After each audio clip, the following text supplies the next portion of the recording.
नमस्कार। आज हम हैं गंगा, यमुना और अदृश्य सरस्वती के संगम प्रयागराज में। प्रयागराज में अगर आप अब आते हैं और 10 साल पहले की तुलना आज के प्रयागराज से करते हैं तो आपको लगेगा कि वास्तव में धरती का स्वर्ग कहीं पर है तो यही है। क्यों ऐसा हो पाया? क्योंकि यहाँ सफाई इतनी अच्छी है, हमेशा लोग मुस्तैद हैं साफ सफाई के मामले में। आपका मन प्रसन्न हो जाएगा, मन रम जाएगा कि यही स्वर्ग है, यहाँ पर बैठें और हम आध्यात्मिक हो जाएं। लेकिन जो मानसिक प्रवृत्ति है, मनुष्य की जो बुद्धि है, वो संस्कृति के अनुसार चलती और संस्कृति बहुत धीरे धीरे चलती है। तो उनको ये लगता है कि मैं तो बहुत ऐसा वैसा इंसान हूँ, मैं कूड़ा ऐसे ही फेंक दूंगा तो मुझे कोई कुछ नहीं बोलेगा, और वो कूड़ा फेंक देते हैं, पॉलीथीन फेंक देते हैं। आज हम लोग रात में आए हुए हैं, हमने घाटों का निरीक्षण किया, बहुत सफाई, लेकिन कुछ ऐसी जगह भी हैं जहां पर सफाई नहीं है। पॉलीथीन बहुत ज़्यादा पड़ा हुआ मिला। पॉलीथीन प्रतिबंधित है, लेकिन कुछ प्रोडक्ट ऐसे हैं जो किसी न किसी तरह यहाँ पर वो पहुँचा रहे हैं। पॉलीथीन से क्या समस्याएं हैं, क्यों पॉलीथीन को प्रतिबंधित किया जाता है विज्ञान की दृष्टि से, केमिस्ट्री की दृष्टि से, वो भी हम देखेंगे। साथ ही साथ इसी बहाने हम लोग को सौभाग्य प्राप्त हुआ है कि अगर कुछ इस तरह की गंदगी है तो उसको हम साफ भी कर पाएँ। हमारे साथ पूरी टीचर्स एकेडमी टीम है, तो हम लोग गंगा माँ के आसपास का जो क्षेत्र है, गंगा माँ का जो आंचल है, उसको साफ भी करेंगे और साथ ही साथ पॉलीथीन और इस गंदगी पर भी बात करेंगे।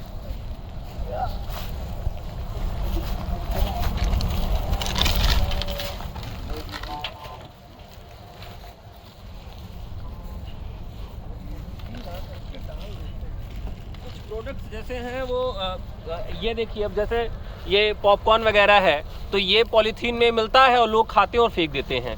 वैसे यहाँ पर पूरी तरह से पॉलीथीन जो है वो, जैसा कि आप लोग देख सकते हैं, ये पॉलीथीन एक टाइप का पॉलीमर होता है जो कि नॉन बायोडिग्रेडेबल है। अगर आप इसको कहीं भी धरती पर फेंक देंगे तो किसी भी तरीके से कोई भी हमारे धरती पर ऐसा माइक्रो ऑर्गेनिज्म, ऐसा कोई बैक्टीरिया नहीं है जो इसको डिग्रेड कर पाएगा, और ये सदियों तक ऐसे ही पड़ा रहेगा और ज़मीन की जो उर्वरक क्षमता है उसको कम कर देगा। मुझे लगता है लोग इसको बिछा लेते होंगे, बिछा लेते हैं। हाँ, ये पिकनिक मनाने आते हैं, बहुत अच्छी बात है। संगम जगह ऐसी है, प्रयागराज जगह ऐसी है, लेकिन पिकनिक मनाने के साथ साथ ये भी ध्यान रखें कि इस पॉलीथीन को सही जगह कहाँ पे आपको फेंकना है, कहाँ पे इसको डालना है, कहाँ इसकी ज़रूरत नहीं है। तो कृपया कम से कम इस सब चीज़ों का आप ज़रूर ध्यान रखें जो भी यहाँ मौजूद लोग होंगे। देखिए, पॉलीथीन जो है, आपको बता दें, पॉलीथीन जो है नॉन बायोडिग्रेडेबल पॉल्यूटेंट है। कोई भी माइक्रो ऑर्गेनिज्म इसको डिकम्पोज नहीं कर पाता, तो इसके लिए जिम्मेदार हम ही लोग हैं।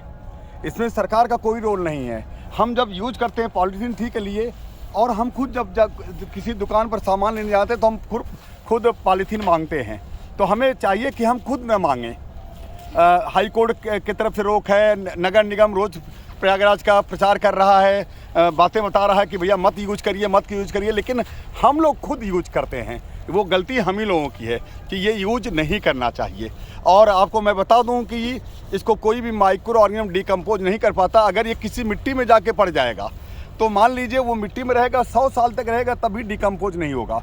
अगर मान लीजिए कोई सीड आप बोते हैं मिट्टी में, अगर मान लीजिए उस जगह पर चला गया जहाँ ये पॉलीथीन है, तो वहाँ सीड जर्मिनेट भी नहीं करेगा, ग्रो नहीं कर पाएगा, फिर रूट उसकी कहाँ जाएगी अंदर। इसलिए बचें, और सबसे ज़्यादा रोल हम ही लोगों का है कि हम लोग इसको बिल्कुल यूज न करें। थैंक यू, धन्यवाद। पॉलीथीन में देखिए, जैसा सर ने बताया, बहुत ही स्ट्रॉन्ग बॉन्ड होते हैं। एथाइलिन, प्रोपाइलिन टाइप के कंपाउंड, ऑर्गेनिक कंपाउंड्स ये मिल के बनता है, और उनमें इतनी इस कदर की कार्बन के बीच में बॉन्डिंग होती है कि वो बॉन्डिंग बना के ऐसा पॉलीमर बनाते हैं, किसी बैक्टीरिया की हिम्मत ही नहीं पड़ती है इस पॉलीथीन को डिग्रेड कर पाए। ठीक है, तो आप सबसे विनम्र निवेदन है, बहुत सालों से ये चल रहा है, सरकार भी बहुत अच्छा प्रयास कर रही है इसके ऊपर, और हम लोग भी ये चाहेंगे कि देखिए, इसका डिग्रेडेशन हो नहीं सकता, लेकिन उसकी जो ओरिजिन है, उत्पत्ति है, उसकी जो अमाउंट जो हम लोग पैदा कर रहे हैं उसको कम करें, और उसका यूज़ करना भी बंद करें, और उसका कोई ना कोई अल्टरनेटिव ज़रूर ढूंढ के चलते हुए चलें। टीचर्स एकेडमी का काम केवल ये नहीं कि आपको पढ़ा करके सरकारी शिक्षक बना देना, वास्तविक शिक्षक बनाना हमारा उद्देश्य होता है।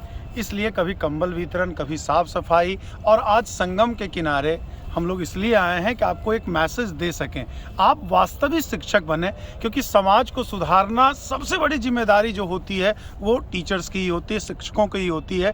आप में से कोई प्राइमरी के टीचर बनेंगे, कोई हाई स्कूल के बनेंगे, कोई प्रोफेसर बनेंगे, तो हर लेवल पे आपको समाज को सुधारने का काम आपको मौका मिलेगा और आपका ये काम भी है।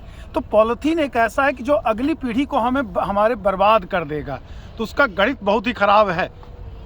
तो उस अगली पीढ़ी को बचाना है और उसकी सबसे बड़ी जिम्मेदारी टीचर्स के ऊपर ही होती है। आप पढ़ाएंगे बच्चों को, अभी से उसके बारे में अवेयर कीजिए बच्चों को, जिससे कि इसका यूज़ ना करें, क्योंकि सरकार हर काम नहीं कर सकती है, कुछ काम हम लोगों को भी करना होगा समाज के उत्थान के लिए।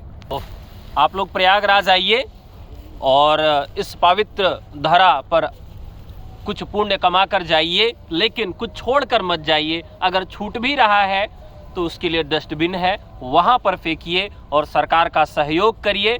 यहाँ पर ठंड रात में भी बहुत सारे सफाई कर्मचारी लगे हुए हैं, लेकिन जब तक हमारी इच्छा शक्ति नहीं जागृत होगी तब तक यहाँ उस तरह की सफाई नहीं हो सकती है जिस तरह की सफाई हम एक स्वर्ग के रूप में करते हैं। तो आप सबका बहुत बहुत धन्यवाद। जय हिंद।